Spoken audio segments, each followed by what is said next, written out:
different forest. Not telling you where. Okay, it doesn't take a genius to figure out that the funeral will suck. And if you didn't know the person, it's still totally sad. When you didn't know the person, well, let's just say it's much worse than broken ribs. And when you just found out that the person that was your biological half-brother, right before he died, it adds to a whole new level of pain. Ari, my half-brother, we shared the same father, Jed Batchlander. You can believe those quotes around father. I'd first known Ari as a cute little kid who used to follow me around in school, the horrible prison science facility where I grew up. Then we escaped the school with Jeb's help. And to tell you the truth, I hadn't give Ari another thought. Then he turned racified, a gross half-human, half-wolf, his 7-year-old emotions all askew inside his chemically enhanced, genetically modified brain. He'd even turned into a monster, and they sent him after us, with various unpredictable, gruesome results.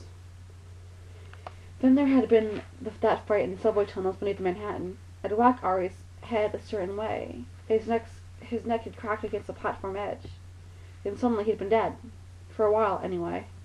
But God, I thought I'd kill him. All sorts of sickly emotions come up in my brain. Guilt, shock, regret, but also relief. When he was alive, he kept trying to kill us. The flock, I mean. Me and my brand of mutant bird kids. So, if he was dead, that was one less enemy gunning for my family. All the same, it felt horrible that I'd killed someone, even by accident. I'm just tender-hearted that way, I guess. It's hard enough being a homeless 14-year-old girl with, wings, without having a bunch of damp emotions floating all over the place. Now Ari was dead for real. I hadn't killed him this time, though. I needed tissue. Total, our dog sniffed, nuzzling around my ankles like I had one of my sneakers. Speaking of damp emotions. Nash pressed closer to me and took my hand. Her other hand was over her mouth. Her big brown eyes were full of tears. None of us are big criers, not even 6-year-old Angel, or the gas man, who's still only 8. Nudge is 11, and Iggy, Fang, and I are 14. Technically, we're all still children. But it takes a lot, and I mean a whole lot, to make any of us cry. We had bones breaking without crying about it. Today, though, it was like another flood was coming, and Noah was building an ark. My throat hurt so much from holding back tears that it felt as though I'd swallowed a fist of clay. Neil stepped forward and gently tossed a handful of dirt onto the plain wooden blocks at the bottom of a big hole. A hole it had taken all of us 3 hours to dig. "Bye, Ari," she said. "I didn't know you for very long, and I didn't like you a lot for it. But I liked you at the end. You helped us. You saved us. I'll miss you, and I didn't mind if your fangs or anything." Her little voice choked, and she turned to bury her face against my chest. I stroked her hair and swallowed hard. The gasman was next. He sprinkled dirt on the coffin. "I'm sorry about what they did to you," he said quietly. His spiky blonde hair caught in a shaft of sunlight and seemed to light up in the green light's little gleam. "It wasn't your fault." I snuck a quick glance over at Jeb. His jaw was clenched, his eyes full of pain. His only son lay in a box on the ground. He had helped to put him there. Bravely, Nudge stepped closer to the grave and tossed some dirt into it. She tried to speak but started crying. I drawed her to me and held her close. I looked at Iggy. As if sensing it, he raised his hand and dropped it. "I don't have anything else to say." His voice was gruff. Next was Fang's turn, but he waved me to go. Told him the claps and sobs and on my shoes, so I gently zagged him and stepped over to the grave. I had 2 hot house lilies and let him float onto the coffin of my half-brother. As a flock leader, I was supposed to come up with a speech. There was no way to sum up what I was feeling. I had killed Ari once, then watched him die again to save my life.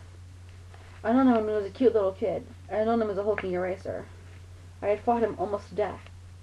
And I ended up choosing him over the best friend I'd ever had. I hated everything about him. Then I found out we shared half of our human DNA. I had no words for this, and I'm a word queen. I've talked my way out of more tight spots than a leper has. But this? Funeral for a sad, doomed 7-year-old? I had nothing. Fang came up behind me and touched my back. I looked at him, in his dark eyes that gave away nothing. He nodded and sort of patted my hair, then moved forward and dropped some of the dirt onto the coffin. Well, Laurie, I'm sorry that it had to end like this. He said so quietly I could hardly hear him, even with my raptor super hearing. You were a decent little kid, and then you were a total nightmare. I didn't trust you, until the very end. I didn't know you very much, didn't care to. Hank stopped and brushed some of his overlong hair out of his eyes. Right now, that feels like the biggest tragedy of all. Okay, that so did me in. Mr. Rock being all emotional, expressing feelings, just blowing down my cheeks, and I covered my mouth with my hand, trying not to make a sound.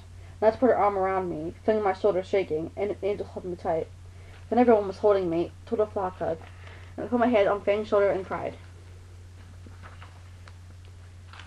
There was no rest for the wicked, but you knew that. As soon as the sob fest was over and Ari was worried, Jeb said we needed to go. His face was pale and unhappy. Dr. Martinez and I talked about your trip to Washington. We think it's crucial that you guys attend this meeting. He sighed, not looking at Ari's grave. Why is this so important again? I asked, turning my back on it, feeling sad. Not so easy. He said something about the government, blah, blah, blah. So I began to head into the woods. With me in the lead and Fang taking up the rear, we followed him cautiously. After everything that happened in Germany, Jeb said, we were contacted by some very important higher-ups in the government. People who understand, who are on our side. I feel like saying, what's this our side, Kamosabi? But it didn't. They're eager to meet you, he went on. Frankly, those would be more important and valuable allies. People who actually offer you protection and resources. But they're very hands-on. They need to see the miracle kids with their own eyes. He turned back and gave us a rueful smile. If by miracle kids, you mean innocent test tube babies whose DNA was forcibly unraveled and merged with 2% avian genes, yeah, I guess that'd be us, I said. Because it's a miracle that we're not complete nutjobs and mutant disasters. Jeb winced and gave a brief nod, accepting his role in our short, hard lives. Well, as I said, they're eager to see you, and your mom, Dr. Martinez, and I really recommend you go. Came to the edge of the woods, and there was a small landing strip, scraped up into the forest like a wound. A sleek private jet was waited there, two armed Secret Service agents standing at the entry stairs. I halted about 10 yards away, doing a quick recon. Force of habit. No one else started shooting at us. No hordes of racers or flyboys stormed out with jets. I don't know, I said, looking at the jet. It feels weird that no one's throwing a black hood over my head. Fang smirked next to me.